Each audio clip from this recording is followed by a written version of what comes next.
POCSO ஆக்டில் section 42, 42A இதை நீங்கள் கண்டிப்பாக படிச்சுக்கணும்.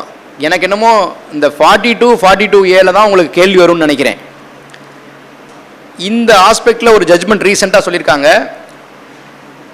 Gyanendra Singh alias Raja Singh, Gyanendra Singh alias Raja Singh versus state of UP 2025 live law, Supreme Court, page number 299.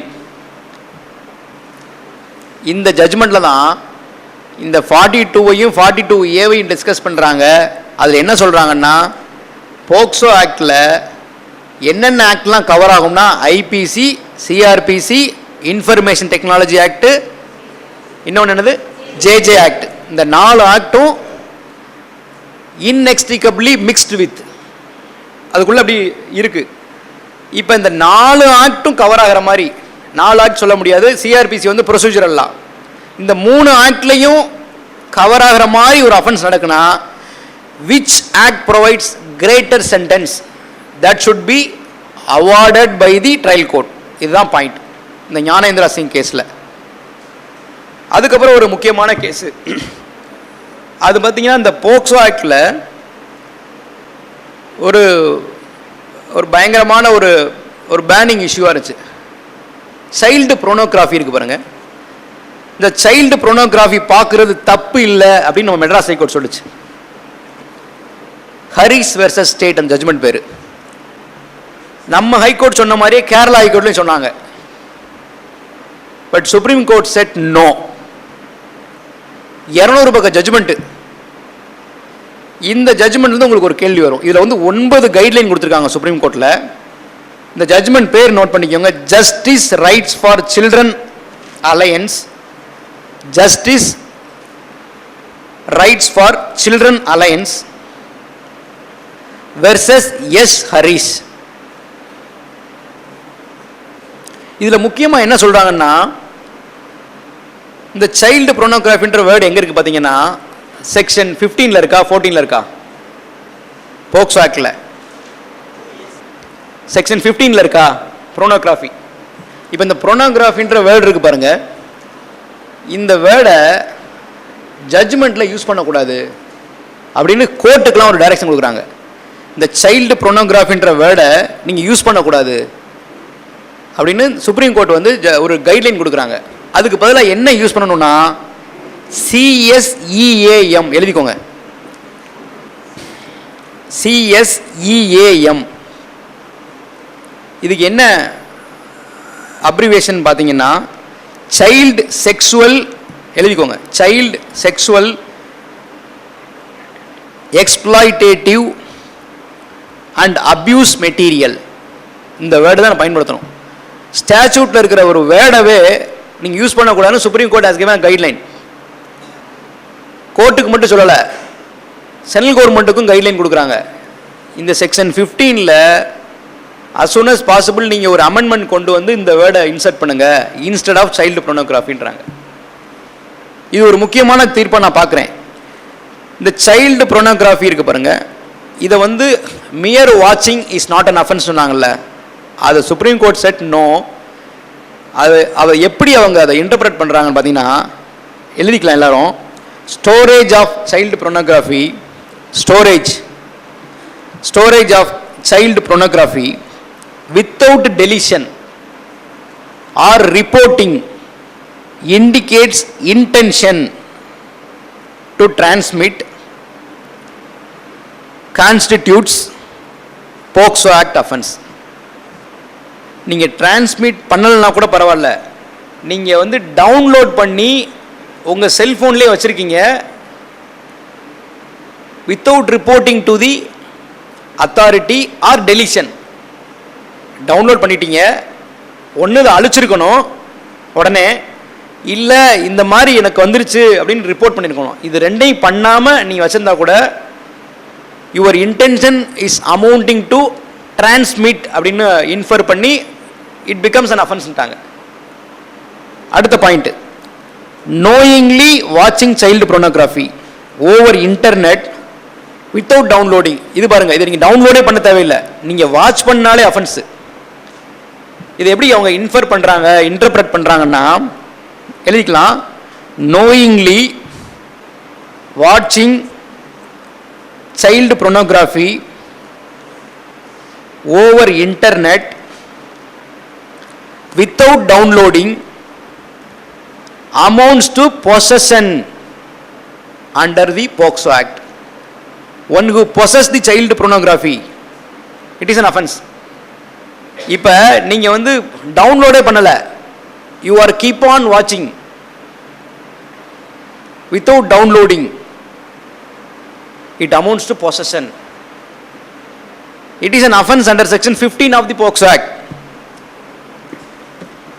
அதுக்கப்புறம் ஒரு முக்கியமான கேஸ் என்னன்னா செக்ஷன் 33. இதில் என்னால் உறுதியாக சொல்ல முடியும் என்னென்ன செக்ஷன்லாம் நீங்கள் படிக்கணும் அப்படின்றத. செக்ஷன் 2 படிச்சுக்கணும். இந்த 3, 4, 5, 6 எல்லாம் ஹெட்லைன் மட்டும் நீங்கள் பார்த்து வச்சுட்டா போதும். 28 படிக்கணும், 31, 33, 42, 42A, இவ்வளோதான். இப்போ நம்ம வந்து 33 பற்றி பார்க்க போகிறோம். இப்போ வந்து ஒரு நம்ம ஹைகோர்ட் ஜட்ஜ்மெண்ட்டில் வந்தது, நான் ஒரு ஸ்டோரி மாதிரி சொல்லி அதை உங்களுக்கு I will make you to understand. ஒரு விக்டிம் என்ன பண்ணுறாங்கன்னா போக்சோ கோர்ட்டில் போய் கம்ப்ளைண்ட் கொடுக்குறாங்க instead of approaching the police. சரியா? போக்சோ கோர்ட்டில் போய் ஸ்ட்ரெயிட்டாக கம்ப்ளைண்ட் கொடுக்குறாங்க, இந்த மாதிரி ஒரு அஃபென்ஸ் நடந்திருக்கு. இந்த பத்திரிக்கைக்காரங்க இந்த அஃபென்ஸில் நேம் எல்லாம் வந்து கன்சீல் பண்ணாமல் டிஸ்க்ளோஸ் பண்ணிட்டாங்க, ஐடென்டிட்டியை டிஸ்க்ளோஸ் பண்ணிட்டாங்க, அந்த பொண்ணு படிக்கிற ஸ்கூலை டிஸ்க்ளோஸ் பண்ணிட்டாங்க.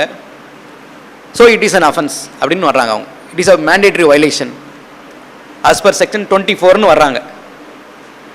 இந்த ஜட்ஜ் என்ன செய்கிறாரு, எதுவுமே கேட்கல, கம்ப்ளைண்ட்டை வாங்கி he simply forwarded the complaint to the Commissioner of Police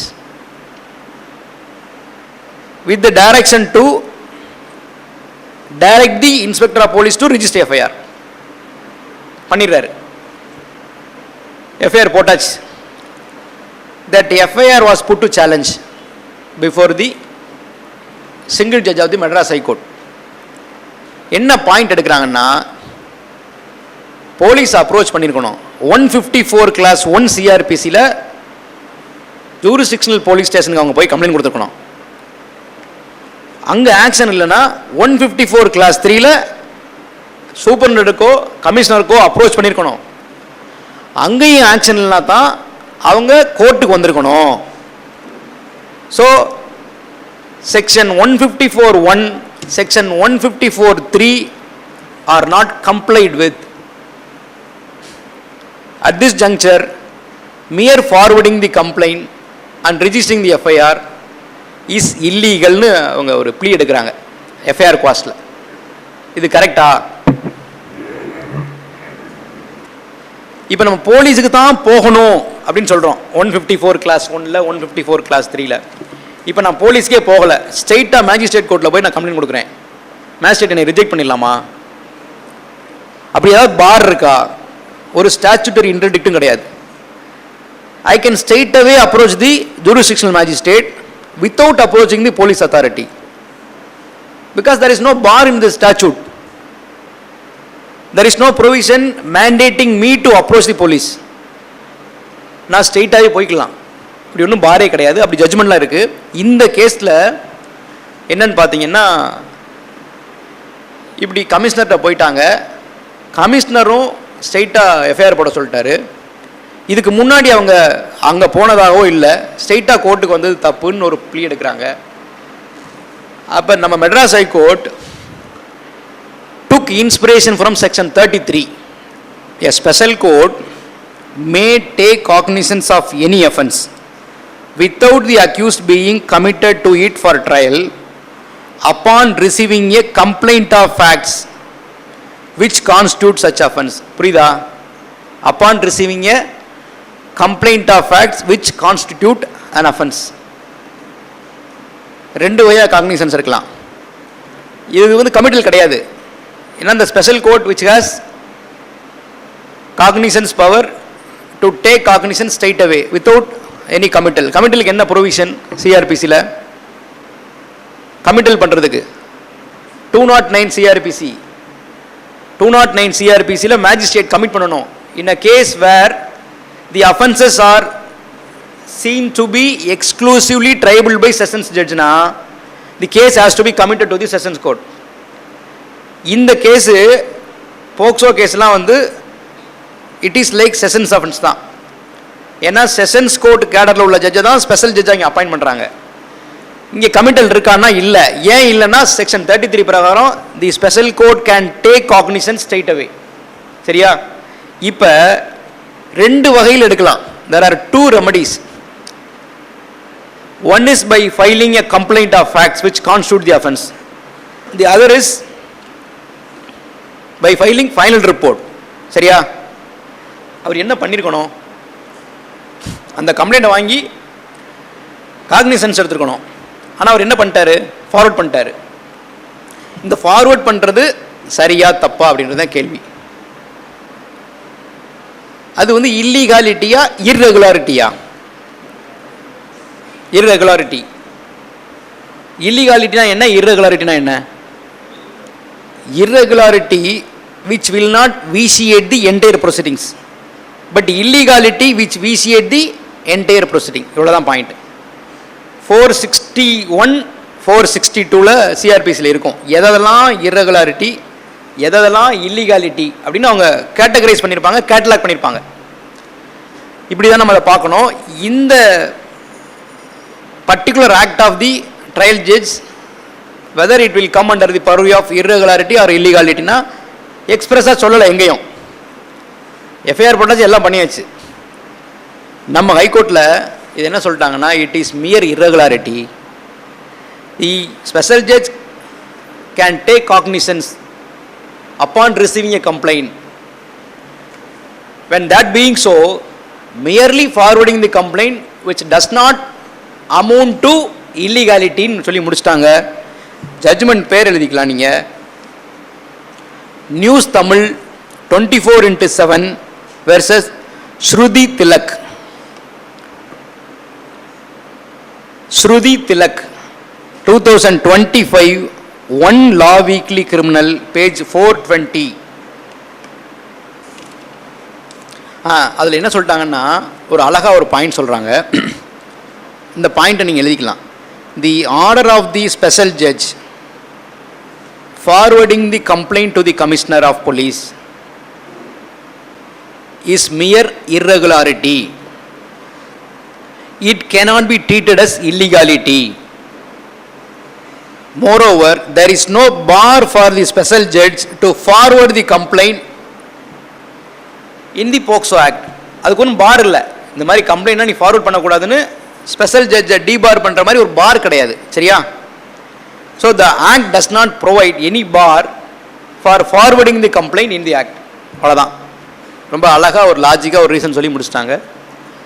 so இந்த மாதிரி எந்தெந்த வழக்குகளெல்லாம் இப்படி உங்களுக்கு கேஸ்லாம் கொஞ்சம் டிஃப்ரெண்ட்டாக வருதோ, ஒரு இன்ட்ரெஸ்டிங்காக இருக்கோ, அதை தான் உங்களுக்கு ப்ராப்ளமாக கொடுத்து அந்த ப்ராப்ளத்திலேருந்து உங்களுக்கு கேள்விகளாக வரும். அதுக்கு நீங்கள் ஆன்சர் பண்ணுற மாதிரி இருக்கும். அப்போ இந்த ஜட்ஜ்மெண்ட்டை நீங்கள் ஞாபகம் வச்சுக்கணும், இந்த பொசிஷனை தெரிஞ்சுக்கணும். இது ஒரு முக்கியமான வழக்காக நான் பார்க்குறேன். அதுக்கப்புறம் பார்த்தீங்கன்னா 2019 தான் இது அமெண்ட்மெண்ட் வருது. இந்த போக்சோ ஆக்ட் எப்போ வருதுன்னா 2005 12 தானே, 12 வருது. இதில் மேஜர் அமெண்ட்மெண்ட் என்ன வருதுன்னா 2019 வருது. அந்த வருஷத்தை நீங்கள் தெரிஞ்சு வச்சுக்கிட்டது ரொம்ப நல்லா இருக்கும்னு நினைக்கிறேன். கேஸ் நடத்துகிறவங்களுக்கு ரொம்ப யூஸ்ஃபுல்லாக இருக்கும். அந்த வருஷத்தை தெரிஞ்சு வச்சுக்கணும். எப்போ அமெண்ட்மெண்ட் வருதுன்னா 16/8/2019. இப்போ செக்ஷன் 6 வந்து ஒரு அமெண்ட்மெண்ட் கொண்டு வராங்க. செக்ஷன் 6 இந்த 16/8/2019 அப்புறம் செக்ஷன் 6 வந்து 16/8/2019 முன்னாடி மினிமம் பனிஷ்மெண்ட் 10 years இருந்துச்சு, which may extend to life இருந்துச்சு. இந்த 16/8/2019 அப்புறம் இந்த அஃபென்ஸ் கமிட் பண்ணவங்களுக்கு என்ன பனிஷ்மெண்ட்னா not less than 20 years which may extend to life imprisonment which shall mean remainder of life of a person அப்படின்னு வந்துச்சு. not less than 10 years becomes not less than 20 years. mere life imprisonment becomes life imprisonment which shall mean the remainder of person's natural life. அவன் சாகந்தண்டிக்கு உள்ள இருக்கணும் இப்படின்னு ஒரு ஸ்டிப்புலேஷனோட வந்துடுது. இப்போ என்ன பண்ணிட்டாங்கன்னா கோர்ட்டில் நிறைய கேசஸில் பார்க்குறோம். அப்படி 2-3 கேஸ் தான் நான் இப்போ உங்களுக்கு சொல்ல போகிறேன். இப்போ 16/8/2019 முன்னாடி நடந்த அக்கரன்ஸ் இருக்குல்ல, அந்த அக்கரன்ஸ்க்கெலாம் இந்த 2019 ஆக்டை பயன்படுத்தி life natural reminder of life of a பர்சன்னு தண்டனை கொடுக்க ஆரம்பிச்சிட்டாங்க. கான்ஸ்டியூஷனில் எங்கேயும் இருக்கா? எக்ஸ்போஸ் ஃபேக்டோ லா, கரெக்டா? ரைட், அது ஒரு பக்கம் இருக்கட்டும். இப்போ சப்ஸ்டான்டிவ் லா இருக்குல்ல, there are 2 laws, substantive law, procedural law. Substantive law always running prospectively unless the act itself gives express provision stating that it would operate retrospectively. அப்படி கிடையாது, இப்படி சொல்லவே இல்லைங்க. எப்பவுமே பீனல் ப்ரொவிஷன் இருக்குல்ல, ரைட்ஸ் அண்ட் லைபிலிட்டிஸ் கொடுக்குற IBC, POCSO, இந்த மாதிரி சப்ஸ்டான்டிவ் லாவில் எப்பவுமே அது ப்ராஸ்பெக்டிவ் ஓவர் ரூலிங் உள்ளது. அது ரெட்ராஸ்பெக்டிவ் வராது, பின்னாடி வராது. இப்போ மிஸ்ஸா, பொடா, தடா இப்படிலாம் இருந்திருக்கு. இன்னும் பொடா கோட் இருக்கு, தடா கோட் இருக்கு. ஆனால் அந்த ஆக்ட் ரிப்பீல் ஆயிடுச்சு. ஏன் அது இருக்கு? அப்போ பண்ண அஃபென்ஸ் இருக்குல்ல, அதை ட்ரை பண்ணுறதுக்கு இருக்கு. சரியா? இப்போ இந்த சினோரியோவில் இப்படி பாருங்க, 16/8/2019 இந்த அமெண்ட்மெண்ட் வந்து நாட் லெஸ் தென் 20 years இருக்கு. ஆனால் அந்த ஜட்ஜு என்ன செய்கிறாங்கன்னா லைஃப் கொடுக்குறாங்க, ப்ராக்கெட்டில் natural life of a person அப்படின்னு சொல்லிடுறாங்க. இது சரியா அப்படின்றதான் கேள்வி. சரி கிடையாது. எக்ஸ்போஸ்ட் ஃபேக்டோ லா அப்படின்னு ஆர்டிகிள் 20 கிளாஸ் 1 இருக்கு கான்ஸ்டியூஷனில். இந்த prospective over ruling, retrospective over ரூலிங்னா முன்மேவு பின்மேவு. இது டிரான்ஸ்லேஷனுக்கு வேணும் நமக்கு. முன்மேவு திறன் பின்மேவு திறனா? அப்படியா? Prospective, retrospective. A person can be subjected to punishment or penalty for the law which is time being in force at the time of commission of offense. அவ்வளோதான். அவர் அந்த ஆக்ட் குற்றம் அஃபென்ஸ் பண்ணும்போது என்ன லா இருக்கோ அதுதான் அவரை கவர் பண்ணும்.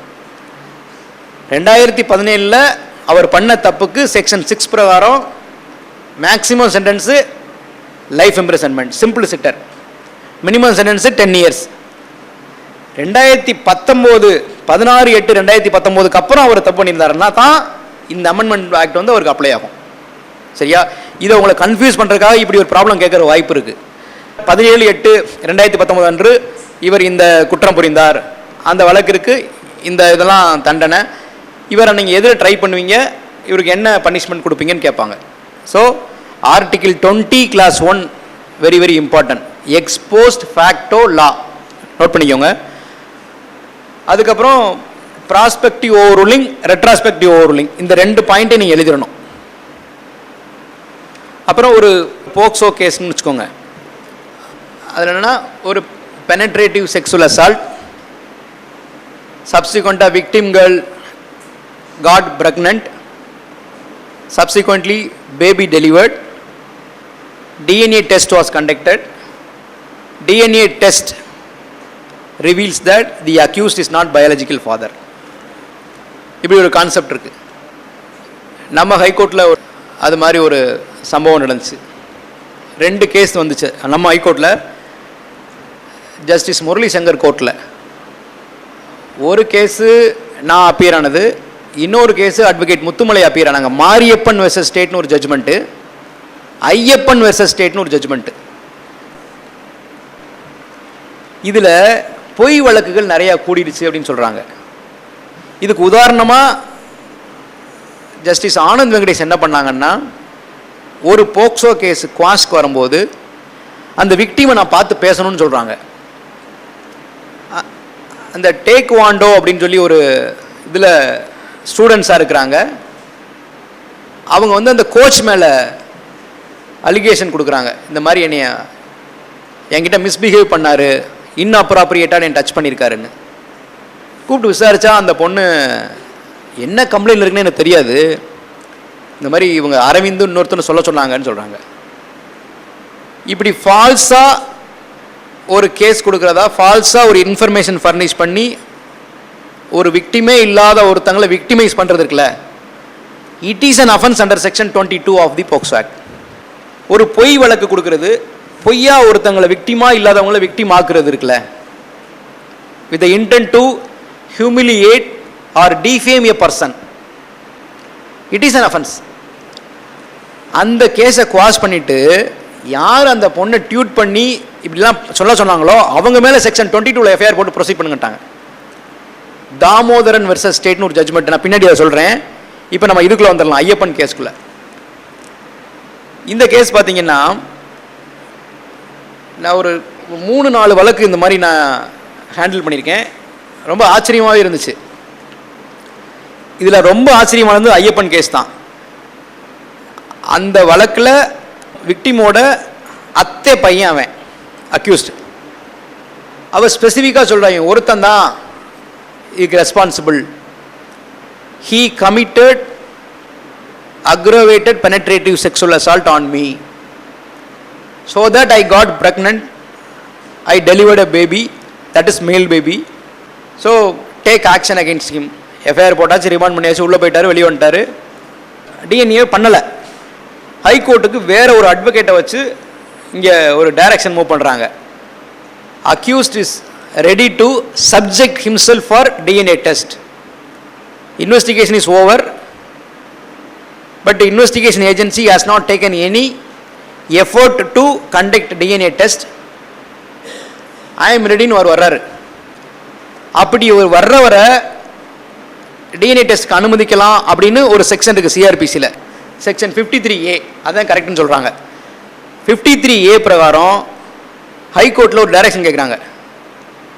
I am ready, the investigation agency may be directed to subject me to DNA test. Accused போறாரு. DNA test was conducted. Report reveals that he is not biological father. DNA test ஓட report இருக்கு பாருங்க, அதோட legal validity என்னன்னு தெரிஞ்சுக்கிறீங்களா? What sort of evidence is this? DNA test, how much it could be relied upon? What is its real reliability? It is like substantive evidence, scientifically accurate test இது. சரியா?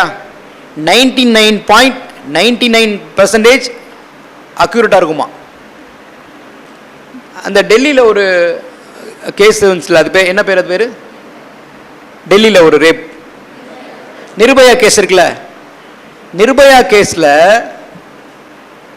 3 judges பெஞ்சில் என்ன சொல்கிறாங்கன்னா, DNA test is a substantive evidence since it is scientifically accurate ஒன்றுன்னு சொல்கிறாங்க. அந்த Nirbhaya case வந்து Mukesh Singh versus state of Delhi, ஸ்டேட்டா முகேஷ் சிங் வெர்சஸ் என்சிடி டெல்லி போட்டுக்கோங்க.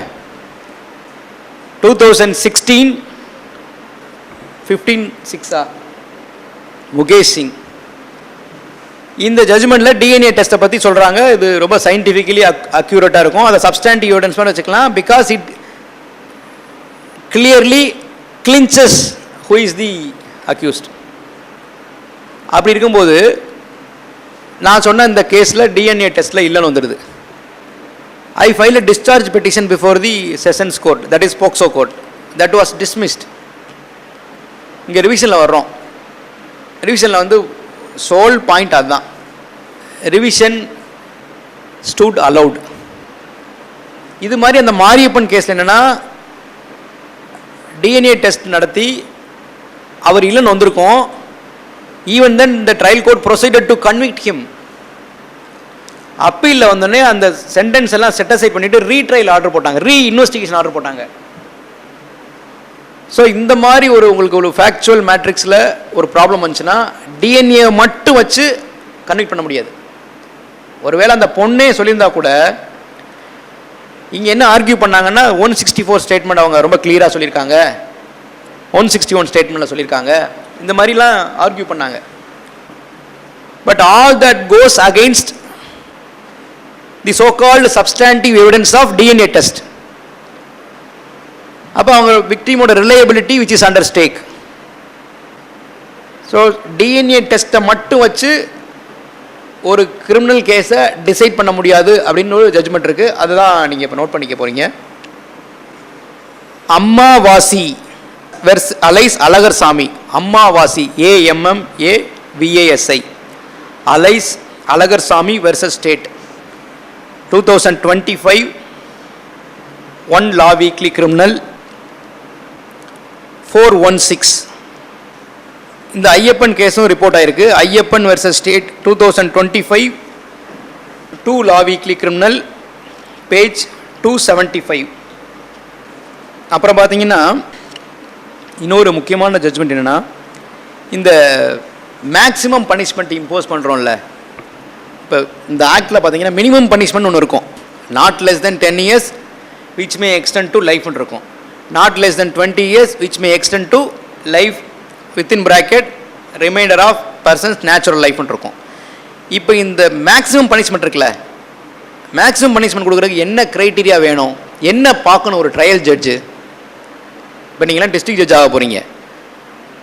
இப்போ உங்ககிட்ட ப்ராசிக்யூஷன் ப்ளீட் பண்ணுறாங்க, your honour may kindly convict the accused and award the maximum sentence which ever provided in the ஆக்ட்னு சொல்கிறாங்க.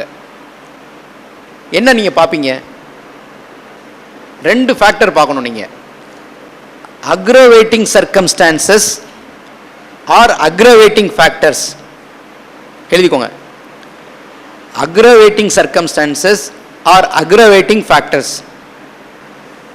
இது வந்து ப்ராசிக்யூஷன் சைடில் ஹைலைட் பண்ணியிருக்காங்களா, ப்ரூஃப் பண்ணியிருக்காங்களான்னு பார்க்கணும். Then only you can proceed to convict the accused and to award maximum sentence. இப்போ பண்ணல அவங்க சைடில். அக்யூஸ்ட் சைடில் இந்த மேக்ஸிமம் பனிஷ்மெண்ட் கொடுக்க வேண்டாம், மினிமம் சென்டென்ஸ் கொடுங்க, because of considering the extenuating factor or mitigating factor. எழுதிக்கோங்க, extenuating factor or mitigating factor. இப்போ இது 2க்கு உதாரணம் மட்டும் சொல்கிறேன். அக்ரவேட்டிங் ஃபேக்டர்னா எது? அக்ரவேட்டிங் ஃபேக்டர் ஒரு அஃபென்ஸில், ஒரு போக்சோ கேஸில் இதெல்லாம் இது வந்து அக்ரவேட்டிங் ஃபேக்டர் சார்.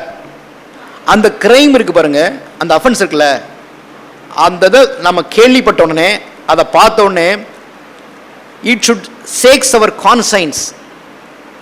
ஐயோ இன்னும் இவ்வளோ மோசமாக இருக்கு, இது பண்ணிவிட்டு கழுத்தறுத்து கையை தனியாக அறுத்து இந்த மாதிரி ரொம்ப மோர் கிரேவா டயபாலிக்கா பார்பாரிக்கா பண்ணுறதுக்கு இருக்குல்ல, அதுக்கு தான் அக்ரவேட்டிங். அப்படிலாம் அவங்க பண்ணியிருக்காங்க வித் இன்டென்ஷன் ப்ராசிக்யூஷன் ப்ரூவ் பண்ணணும். பண்ணிட்டா then as a district judge you can award maximum sentence, that is life imprisonment or death. இப்போ மிட்டிகேட்டிங் சொன்னேன், மிட்டிகேட்டிங் ஃபேக்டர் எக்ஸ்டெனுவேட்டிங் ஃபேக்டர்னு. இதுக்கு என்ன செய்யணும்? இது என்னவா இருக்க முடியும்? அவன் சின்ன பையன், இஸ் அட் ஏர்லி 20s, ஏஜை வந்து இப்படி வச்சுக்கலாம், ரொம்ப வயசு ரொம்ப கம்மி. அப்புறம் அவன் வந்து அந்த பொண்ணை சேவ் பண்ண பார்த்தான், அஃபென்ஸ் பண்ணிட்டான், அதுக்கப்புறம் அவன் தான் கொண்டு ஹாஸ்பிட்டல் சேர்த்துருக்கான், அவனே போய் இது பண்ணியிருக்கான். அப்படி ஏதாவது அந்த கிரேவாக இல்லாமல் அதை ஒரு மிட்டிகேட்டிங்காக பார்க்குற மாதிரியான சர்க்கம்ஸ்டான்ஸை ப்ராசிக்யூஷன் டாக்குமெண்ட்லையோ இல்லை இவரை விசாரிச்சோ பண்ணி நம்ம எஸ்டாப்ளிஷ் பண்ணால் then he is entitle for minimum sentence. It is not that he will be acquitted, he is entitle for minimum sentence. இதுதான் மிட்டிகேட்டிங் ஃபேக்டர், அக்ரவேட்டிங் ஃபேக்டர். இப்போ வந்து நம்ம இந்த போக்சோ கேஸில் பொதுவாக கிரிமினல் ப்ரொசீடிங்ஸில் கிரிமினல் லாவில் தேர்ட் பார்ட்டிக்கு வந்து எந்த ஒரு ரைட்டுமே இருக்காது. தேர்ட் பார்ட்டி அந்த ப்ரொசீடிங்ஸை சேலஞ்ச் பண்ணுறது அக்ரீவ்டு பார்ட்டியாக இருப்பாங்க, இல்லை அக்யூஸ்டாக இருப்பாங்க, இல்லை இந்த கேஸில் உள்ள விட்னஸ் கூட இருக்கலாம். ஒரு third party, that is Stranger, அவங்களுக்கு ஏதாவது ரைட் இருக்கா? அவங்க வந்து இந்த கிரிமினல் ப்ரொசீடிங்ஸ் வந்து இது தப்பு, இந்த மாதிரி பண்ணலாம் அப்படின்னு சொல்லி சொல்ல முடியுமானா, ஜென்ரலாக என்ன ரூல் அப்படின்னா, தேர்ட் பார்ட்டி நோட் பண்ணிக்கலாம், third party R a Stranger to the proceedings who have no right to question the criminal proceedings. This is rule. இதுக்கு எக்ஸப்ஷன் இருக்குது. இதுக்கு என்ன எக்ஸப்ஷன் இருக்குது, என்ன மாதிரி கேஸ்லாம் வர முடியும் அப்படின்னு ஏதாவது ஐடியா இருக்கா உங்களுக்கு? என்ஜிஓ மாதிரி வருவாங்க, என்ன மாதிரி சர்க்கம்ஸ்டான்ஸில் அவங்க வர முடியும் அப்படின்றது தான். சிட்டிசன் பப்ளிக் இன்ட்ரெஸ்ட் லிட்டிகேஷன் போட்டுக்க வேண்டியதான். கிரிமினல் ப்ரொசீடிங்ஸில் அவங்க பண்ண முடியாது. இப்போ பார்த்தீங்கன்னா இந்த போக்சோ கேஸில் சுப்ரீம் கோர்ட்டில் ஒரு ரீசண்டாக ஒரு ஜட்ஜ்மெண்ட் வந்திருக்கு. அதில் என்ன, ஒரு ஸ்கூலில் படிக்கிற பொண்ணு, 11th ஸ்டாண்டர்ட் படிக்கிற பொண்ணு, she was subjected to sexual assault by her school teacher. சரியா? அவள் வந்து 11th ஸ்டாண்டர்ட் படிக்கிற பொண்ணு. அந்த கேஸில் பொண்ணோட அப்பாவும் அக்யூஸ்டும் காம்ப்ரமைஸ் ஆகிக்கிறாங்க. காம்ப்ரமைஸ் ஆகி அந்த கேஸே குவாஷ் ஆகிடுது. ஹைகோர்ட்டில் குவாஷ் பண்ணிட்டாங்க. சுப்ரீம் கோர்ட்டுக்கு அந்த கேஸை எடுத்துகிட்டு போகிறாங்க. யார் எடுத்துகிட்டு போகிறாங்கன்னா, ஒரு தேர்ட் பார்ட்டி, ராம்ஜிலால் பைரவான் அவர் பேர். அவர் பேரில் தான் அந்த ஜட்ஜ்மெண்ட் வந்திருக்கு, நோட் பண்ணிக்கலாம். Ramjilal Bairwa versus state of Rajasthan. Supreme Court வந்து இந்த கொஸ்டினை கேட்குறாங்க அவங்ககிட்ட, in what way you are connected with the case? Neither you are an aggrieved party, nor you are an accused, nor witness. In such circumstance, in what way you are being affected by the order of the High Court அப்படின்னு ஒரு கேள்வி கேட்குறாங்க. அவர் சொல்கிறாரு, நான் வந்து அந்த பொண்ணோட neighbour, நான் அந்த பொண்ணுக்கு நடந்த விஷயம்லாம் எனக்கு தெரியும். இது வந்து உங்கள் ஃபாதரை வச்சு காம்ப்ரமைஸ் பண்ணியிருக்காங்க. Because of that compromise miscarriage of justice has occurred அப்படின்னு சொல்கிறார். உனக்கும் அக்யூஸ்டுக்கு எதுவும் மோட்டிவ் இருக்கான்னு கேட்குறாங்க. No personal animus or vendetta அப்படின்றார். இதை ப்ராசிக்யூஷனில் நீங்கள் எக்ஸாமின் பண்ணுங்கன்றாங்க. அவருக்கு ஏதாவது அதில் இருக்கா? ஏன் இங்கே ஹைகோர்ட்டுக்கு வந்து சேலஞ்ச் பண்ணுறாரு? இல்லை, அவரை அப்ரிஷியேட் பண்ணுறாங்க, பரவாயில்லையே அப்படின்னு. கோர்ட்டுக்கிட்ட ஒரு கேள்வி இருக்குது, whether a stranger can interfere in to the criminal proceedings அப்படின்னு. Supreme court appointed a senior advocate as amicus curiae in this case. யாரை பண்ணுறாங்கன்னா, ஆர் பசந்த் அப்படின்னு ஒருத்தவங்க இருக்காங்க, கேரளா ஹைகோர்ட்டில் ஜட்ஜாக இருந்தாங்க, ரிட்டையர் ஆகிட்டு அங்கே ப்ராக்டிஸ் பண்ணுறாங்க. அவங்கள அப்பாயிண்ட் பண்ணி, எங்களுக்கு இந்த பொசிஷனில் ஒரு டவுட் இருக்குது, இவங்க வந்து இந்த மாதிரி வரலாமா அப்படின்னு அவர் ஆர்கியூ பண்ணுறாரு. After hearing his submissions, the Supreme Court is incline to set aside the quash order passed by the High Court. அப்போ ஒரு 3 கிரைட்டீரியா சொல்கிறாங்க, என்ன மாதிரி சர்க்கம்ஸ்டான்ஸில் ஒரு தேர்ட் பார்ட்டி இங்கே வர முடியும். அந்த 3 சர்க்கம்ஸ்டான்ஸும் ரொம்ப இம்பார்ட்டன்ட், அதை நீங்கள் நோட் பண்ணிக்கலாம். அதில் என்ன சொல்கிறாங்கன்னா, sexual offence under the POCSO act is not private offence, but it is one against society. இது ஒரு பாயிண்ட்டு. அந்த 3 கேட்டகரி இருக்கு பாருங்க, அந்த 3 கேட்டகரியும் ஏபிசின்னு நம்ம கேட்டலாக் பண்றோம். ஏ, when serious miscarriage of justice has occurred, neither state nor victim approach the court. மூணாவது, no malified motive of third party or stranger is proved. இந்த 3 circumstanceல ஒரு third party can approach the court and question the order passed by the court. No malified motive of third party or stranger is proved. Neither state nor victim approaches the court. இதுதான் இந்த point. இதுக்கு இந்த judgment பேர் பார்த்தீங்கன்னா Ramjilal Bairwa versus state of Rajasthan, 2025 SAR criminal, page 101. இது ஒரு POCSO ஆக்டில் ஒரு முக்கியமான ஒரு எமர்ஜிங் ட்ரெண்ட், ஒரு எவாலுவேஷன் ஆஃப் லா. நார்மலாக கிரிமினல் லாவில் stranger has no business to poke their nose. In the particular case, Supreme Court permitted the third party or stranger to question the order of the High Court. So Ramjilal Bairwa கேஸை நீங்கள் ஞாபகம் வச்சுக்கணும். இது மாதிரி ஒரு circumstance கொடுத்து பக்கத்து வீட்டுக்காரங்க சேலஞ்ச் பண்ணுறாங்க, அதுக்கு அவங்களுக்கு லீகலாக ரைட் இருக்கான்னு கேட்டால் உங்களுக்கு நான் இது ஞாபகம் வரணும், இதை நீங்கள் எழுதணும்.